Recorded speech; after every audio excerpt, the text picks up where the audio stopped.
सबको फिर से एक बार मेरे प्रियो प्रभु यीशु मसीह के मधुर और मीठे नाम में सबको एक बार फिर से जय मसीह की। हम परमेश्वर का धन्यवाद करते हैं और हम आशा करते हैं कि आप सब अच्छे हैं, कुशल है, मंगल है। और विश्वास के साथ हम ये कह सकते हैं कि परमेश्वर ने आप सबके जीवन में अपनी भरपूरी और अपनी आशीषों को दे के रखा है। हम परमेश्वर का धन्यवाद करते हैं मेरे प्रियो। जैसे कि पवित्र शास्त्र बाइबल इस प्रकार से कहती है, तुम्हें किसी प्रकार की चिंता ना हो। आज हम देखते हैं कि उदासीनता जो है जब इंसान पे जब हावी हो जाती है, निराशा जब इंसान पे हावी हो जाती है, तब मेरे प्रियो वो अच्छे अच्छे कामों को त्यागने के लिए प्रयासरत हो जाता है। इसलिए उदासीनता को, निराशा को अपने ऊपर कभी भी हावी न होने दें। देखिए, कई बार हम ऐसे सोचते हैं कि इन दिनों में हम जैसे कि सताव और पीड़ाओं के समय से गुजर रहे हैं और काफ़ी निराशाजनक स्थिति हमारे छत्तीसगढ़ में बनी हुई है। और इसलिए हम लोग काफ़ी एक दूसरे को देखने के बाद काफ़ी मन कच्चा होता है। हम भी जब यहाँ रायपुर में जब बैठे हैं तो बहुत बार हमारे बस्तर के क्षेत्रों में जब इन स्थितियों को हम देखते हैं, कई जगह हमारे भाई बहनों का खेतों को काट दिया जा रहा है, घरों को तोड़ दिया जा रहा है, घर से बेघर कर दिया जा रहा है। बहुत सारी स्थितियां हैं। अभी 2-3 हाल ही में मर्डर हो गए, हत्याएं हो गई है और सिर फोड़े गए हैं। कई लोगों के साथ में पंचायतों ने ज़मीनें छीनने का भी बहुत सारा भरसक प्रयास इन दिनों में चल रहा है। लेकिन ये सारी बातों को जब हम देखते हैं तो हमें काफ़ी निराश और उदासीनता हमारे मन में हावी हो जाती है। मेरे प्रियो, मैं आप सब लोगों को उत्साहित करना चाहता हूं। मैं आप सब लोगों को निराशा से बाहर निकालना चाहता हूं। मैं आप सब लोगों को इंकरेज करना चाहता हूं, क्योंकि हमारा जो परमेश्वर है, बाइबल कहती है कि तुम्हें जो धन मैं देने वाला हूं वो धन संसार का धन नहीं है, उससे बढ़कर है। इसलिए बाइबल कहती है मेरे प्रियो कि जैसे कि प्रभु यीशु मसीह ने कहा, यूहन्ना रचित सुसमाचार में प्रभु यीशु मसीह ने उसके 14 अध्याय में इस प्रकार से कहा, तुम्हारा मन व्याकुल न हो, परमेश्वर पर विश्वास रखो और मुझ पर भी विश्वास रखो। मेरे पिता के घर में बहुत से रहने के स्थान हैं। यदि न होते तो मैं तुम्हें यहाँ कह देता, क्योंकि मैं तुम्हारे लिए जगह तैयार करने जाता हूँ। और यदि मैं जाकर तुम्हारे लिए जगह तैयार करूँ तो फिर आकर तुम्हें अपने यहाँ ले जाऊँगा, कि जहाँ मैं रहूँ वहाँ तुम भी रहो। जहाँ मैं जाता हूँ वहाँ का मार्ग जानते हो। मेरे प्रियो, प्रभु यीशु मसीह ने इस प्रकार से कहा और ठीक उसी के 15 में कहता है प्रभु यीशु मसीह, इसी यूहन्ना रचित सुसमाचार उसके 14 अध्याय के 15 वचन में इस प्रकार से कहता है, यदि तुम मुझसे प्रेम रखते हो तो मेरी आज्ञाओं को मानोगे। मैं पिता से विनती करूँगा और तुम्हें एक सहायक देगा कि सर्वदा तुम्हारे साथ रहे, अर्थात सत्य का आत्मा, जिसे संसार ग्रहण नहीं कर सकता, क्योंकि वह न उसे देखता है और न उसे जानता है। तुम उसे जानते हो, क्योंकि वो तुम्हारे साथ रहता है और वह तुम में होगा। मैं तुम्हें अनाथ नहीं छोड़ूंगा, मैं तुम्हारे पास आता हूँ। मेरे प्रियो, प्रभु कहता है, और देर रह गई है कि फिर संसार मुझे न देखेगा, परंतु तुम मुझे देखोगे, इसलिए कि मैं जीवित हूँ, तुम भी जीवित रहोगे। पवित्र शास्त्र बाइबल एक बहुत भयंकर उम्मीद को हमारे अंदर जगाती है, बहुत भयंकर आशा को हमारे अंदर जगाती है। मेरे प्रियो, जो आशा, जो उम्मीद जो हमारे अंदर में प्रभु यीशु मसीह जगाने आया था, वो बहुत ही अस्मरणीय थी।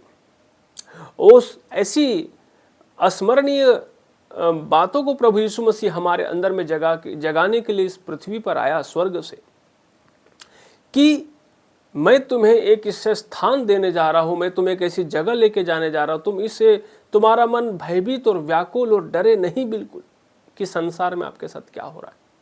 मेरे प्रियो, आज हम जान रहे हैं कि ऐसी स्थिति होने के कारण से, ऐसी परिस्थिति के कारण से काफ़ी सारे प्रभु के सेवक सफ़र कर रहे हैं, कि कलीसियाएं बंद हो गई है, कई सारी संघर्ष कर रहे हैं, उनके बच्चे, एजुकेशन लाइफ, आर्थिक व्यवस्थाएं बहुत ज़्यादा से ज़्यादा डामाडोल होती हुई नज़र आ रही है मेरे प्रियो।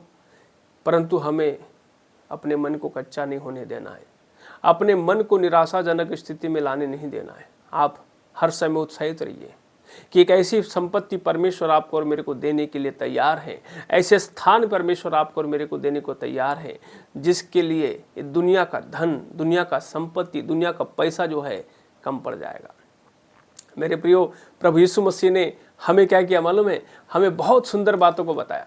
प्रभु यीशु मसीह ने कहा मत्ती रचित सुसमाचार में, देखिए मेरे प्रियो, जिस स्वर्ग राज के बारे में हम जानना चाहते हैं, जिस स्वर्ग राज्य में जहाँ हम प्रवेश करना चाहते हैं, जिस स्वर्ग में राज्य में ले जाने के लिए जिस यीशु मसीह ने हमको चुना है, मेरे प्रियो, उसने उसकी कीमत को बताया, उसकी वैल्यू को बताता है। देखो उसकी वैल्यू किस प्रकार से बताया प्रभु यीशु मसीह ने हमें बाइबल में। देखो उसने इस प्रकार से बताया, मत्ती रचित सुसमाचार मेरे प्रियो, और हम उसके 13 अध्याय में जब इस प्रकार से पढ़ते हैं तो देखो यहाँ पर इस प्रकार से लिखा है, 44 पद में मैं पढ़ता हूँ, 44 वचन में यहाँ लिखा है ऐसा, स्वर्ग का राज्य खेत में छिपे हुए धन के समान है, जिसे किसी मनुष्य ने पाया और छिपा दिया और मारे आनंद के जाकर अपना सब कुछ बेच दिया और उस खेत को मोल ले लिया। हालेलुया। मेरे प्रियो, प्रभु यीशु मसीह बताना चाहते हैं कि वो स्वर्ग का राज्य किसके समान है? स्वर्ग का राज्य उस खेत में छुपे हुए धन, एक संपत्ति धन के उस समान बताया जा रहा है कि मारे आनंद के, है ना, मारे आनंद के, जब उसको पता चलता है और उसने सब कुछ बेच दिया और वो खेत मोल ले लिया। हालेलुया। हो सकता है आज प्रभु यीशु मसीह पे विश्वास करने के कारण आज हमारी जीवन की हर चीज दांव पे लग गई होगी। हमारी नौकरी, हमारा व्यवसाय, हमारे खेत, हमारी जमीन, हमारी जायदाद, हमारा मान सम्मान, हमारी प्रेस्टीज, हर चीज दांव पे लग गई होगी। मैं इसमें कोई शक की बात नहीं है, कोई दो मत की बात नहीं है। आज मसीहों के साथ जो स्थिति है, जो आज भारत देश में जो निर्मित है, इसमें बिल्कुल सच है, ऐसा ही चल रहा है। लेकिन बाइबल कहती है स्वर्ग का राज्य उस धन के समान है, मारे आनंद के। आपको और मुझको इतनी खुशी होना चाहिए, आपको और मुझको इतना आनंद होना चाहिए कि उस परमेश्वर ने आपको मेरे के लिए उस स्वर्ग राज्य के लिए चुन लिया है। हालेलुया।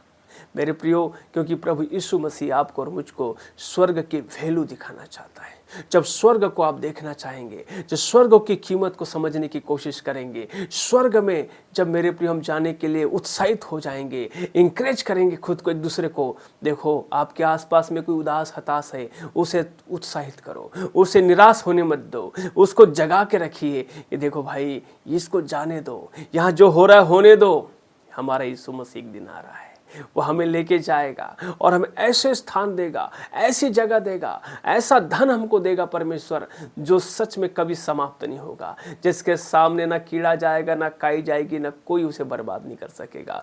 मेरे प्रिय, ठीक उसका दूसरा उदाहरण ठीक उसके नीचे लिखा, उसके 45 वचन में, मत्ती रचित सुसमाचार 13 अध्याय उसके 45 वचन में इस प्रकार से लिखा है, फिर स्वर्ग का राज्य एक व्यापारी के समान है, जो अच्छे मोतियों की खोज में था। जब उसे एक बहुमूल्य मोती मिला तो उसने जाकर अपना सब कुछ बेच डाला और उसे मोल ले लिया। हालेलुया। मेरे प्रियो, स्वर्ग का राज्य एक मोती के समान है। एक व्यापारी, एक बिजनेसमैन व्यक्ति को जब एक मोती मिल जाता है, एक मूल्यवान मोती, वो क्या किया उसने सब बेच दिया, अपना पूरा बिजनेस दांव पे लगा दिया, अपनी पूरी जिंदगी दांव पे लगा दिया, सब खत्म कर डाला केवल एक मोती खरीदने के लिए। इसलिए क्योंकि आपको मेरे को स्वर्ग को कमाने के लिए, स्वर्ग हासिल करने के लिए, इसी तरह से मेरे प्रियो हमें सब कुछ जो है दांव पे लगा के रखना चाहिए। कभी निराश नहीं होना चाहिए कि मेरे प्रियो कि आज मेरे साथ ऐसा हो गया, कोई मुझे मार के चला गया, कोई मुझे घर को तोड़ के चला गया, कोई मुझे निराश कर दिया, कोई मेरे खेत बाड़ी मकान को छीन लिया है। बिल्कुल हमें निराश नहीं होना चाहिए। हमें इस बात के लिए आनंदित होना चाहिए कि स्वर्ग में मेरे लिए बहुत अच्छा धन रखा हुआ है, क्योंकि परमेश्वर जो है, प्रभु यीशु मसीह ऐसे विश्वास रखने वाले, ऐसे विश्वास में मजबूत लोगों को, जो यीशु मसीह के लिए जो सब कुछ दांव में लगाने के लिए तैयार है, ऐसे लोगों को लेने के लिए प्रभु आने वाला है। मेरे प्रियो, मैं इस बात के लिए बिल्कुल ही नहीं कहूँगा कि हम आज बहुत अच्छे दौर से गुजर रहे हैं, लेकिन ये दौर जो है एक दिन मेरे प्रियो आनंद में बदल जाएगा। एक दिन हमारे लिए खुशी का होगा। एक दिन हम लोग स्वर्ग राज में प्रभु यीशु मसीह के साथ जब रहेंगे, हम तमाम सारी पीड़ाओं को यहाँ की भूल जाएंगे, यहाँ के तमाम चीज़ें नाश हो जाएगी, लेकिन यीशु मसीह के साथ हम सदैव हमेशा हमेशा के लिए राज करेंगे।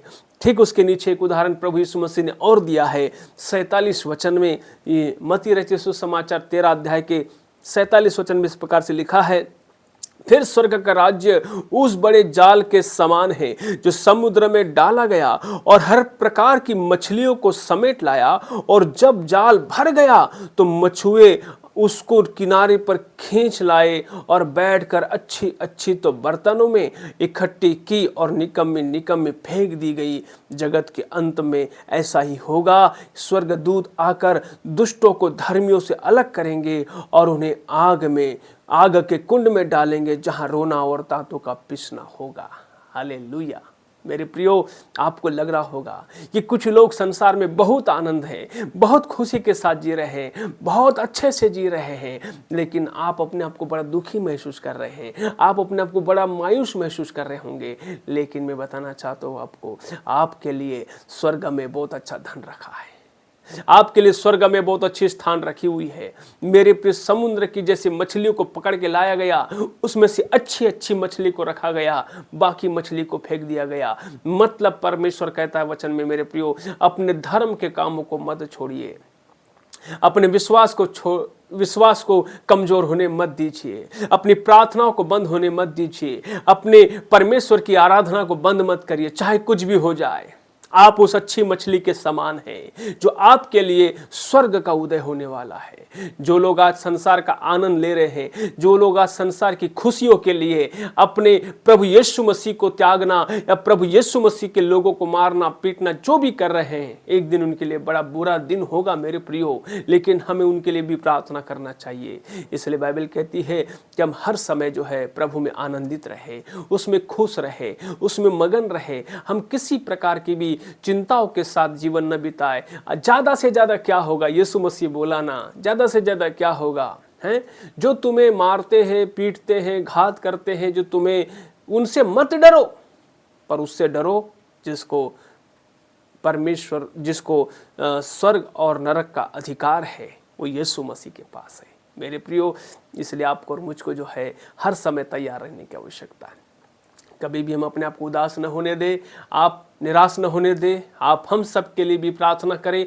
हम सब लोग आपके लिए प्रार्थना कर रहे हैं। हम हर समय एक दूसरे के साथ में कंधे से कंधा मिलाकर चले, एक दूसरे को तैयार करें, एक दूसरे को इंकरेज करें, एक दूसरे को उत्साहित करें कि देखो भाई, ये दौर चल रहा है, लेकिन इसके बाद एक अच्छा दौर आएगा। मेरे प्रिय, जैसी गर्भवती महिला के ऊपर में जब 9 माह का जब पीड़ा का समय गुजरता है, वो बड़ी कराहती है, बड़ी तड़पती है, बड़ी पीड़ा से मेरे प्रिय अपने आप को महसूस करती है, लेकिन 9 माह के बाद जब एक सुंदर बच्चे को जन्म देती है, तब मेरे प्रियो क्या हो जाता है, वो उसकी खुशी, उसका आनंद, उसकी उत्साह का ठिकाना नहीं होता। और वो मेरे प्रियो उत्साह के साथ जो है वो प्रभु वो उस बच्चे को बार बार चूमती है, बार बार चूमती है, बार बार उसको अपने गले लगाती है, और वो सारा दर्द भूल जाती है। एक दिन ऐसा ही उद्धार ऐसा ही है।